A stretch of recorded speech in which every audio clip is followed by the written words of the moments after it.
मिर्जापुर में हिंदू युवा वाहिनी ने कश्मीर के पहलगाम में आतंकवादियों के हमले पर रोष जताया। गोलीबारी कर निर्दोष लोगों की हत्या के खिलाफ आतंकवाद का पुतला दहन किया। नगर के चीनी हवा चौराहे पर जुटे कार्यकर्ताओं ने नारेबाजी कर अपने आक्रोश का इजहार किया। जिला संयोजक अमित श्रीनेत ने आतंकवादियों और उनके आकाओं के खिलाफ कठोर कार्रवाई किए जाने की मांग की। आतंकवादी घटना के खिलाफ सड़क पर उतरे हिंदू युवा वाहिनी के कार्यकर्ता ने भाड़े के टट्टू आतंकवादियों के कृत्य की कड़े शब्दों में निंदा किया। कहा कि आतंकवादियों के खिलाफ सर्जिकल स्ट्राइक कर जैसे को तैसा दंड दिया जाए। इस दौरान लोगों ने आतंकवाद के खिलाफ जमकर नारे लगाए। हिंदू युवा वाहिनी के निवर्तमान जिला संयोजक अमित श्रीनेत ने कहा कि कश्मीर में पर्यटकों का धर्म पूछकर जिस तरीके से गोली मारी गई है, इससे स्पष्ट है कि पूरी दुनिया में इस्लामिक आतंकवाद एक गंभीर समस्या बन गया है। धर्म के आधार पर हत्या करने वाले ऐसे क्रूर आतंकवादियों का संपूर्ण खात्मा होना जरूरी है। इसलिए भारत सरकार से मांग है कि सर्जिकल स्ट्राइक करते हुए इस घटना में शामिल सभी आतंकियों को मार गिराए। कहा कि कश्मीर में अमन चैन शांति जब लौट रही थी, ऐसे में किया गया ये कायराना हमला क्रूरता की पराकाष्ठा है। कहा कि पूरी दुनिया को इस्लामिक आतंकवाद के खिलाफ एकजुट होना होगा, वरना मानवता नहीं बचेगी। भारत सरकार आतंकियों के साथ सख्ती से निपटे और कश्मीर में सुरक्षा सुनिश्चित करे।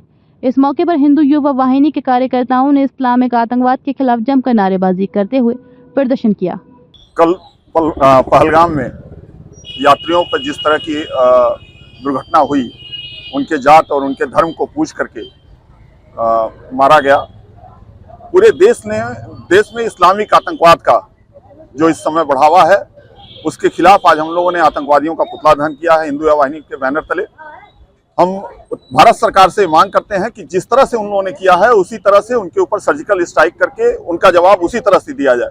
हम सबको, लगभग सभी भारतवासियों को इस बात का विश्वास है कि देश के प्रधानमंत्री नरेंद्र मोदी जी, रक्षा मंत्री श्री राजनाथ सिंह जी और गृह मंत्री अमित शाह जी जिस तरह से लगे हुए हैं, निश्चित रूप से इसका परिणाम हम सबके सामने उससे भी अच्छा आएगा। जिस तरह से उन्होंने किया है, किसी का धर्म मजहब पैंट उतरवा के देखना, तो निश्चित रूप से ये जघन्य अपराध जो उन्होंने किया है आज़ादी के बाद से, बहुत आतंकवादी घटनाएं होती रही हैं पूर्व में भी, लेकिन जब सब कुछ सामान्य हो और सबका साथ सबका विकास की बात हमारी सरकार करती हो, उस समय इस तरह का काम करने वाला आतंकवादी जो माहौल बनाया और बिगाड़ा है, उसके खिलाफ आज हम सब ने यहाँ एकत्रित हुए, पुतला दहन किए हैं।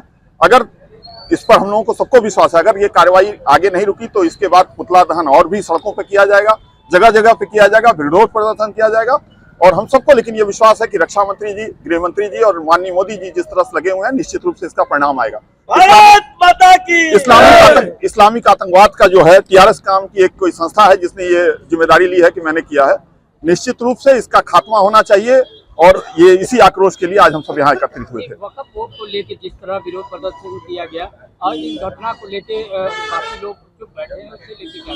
निश्चित रूप से उत्तर प्रदेश या हिंदुस्तान के किसी और कोने में वक्फ पे लेकर के कुछ भी नहीं हुआ, लेकिन उसके बावजूद ये घटना हुई है तो ये माना जा सकता है कि वक्फ का ही विरोध रहा हो, लेकिन यहाँ की मुस्लिम नहीं किए, बाहरी आतंकवादी आकर के वक्फ के नाम पर कर रहे हैं, तो निश्चित रूप से ये और भी घृणित है।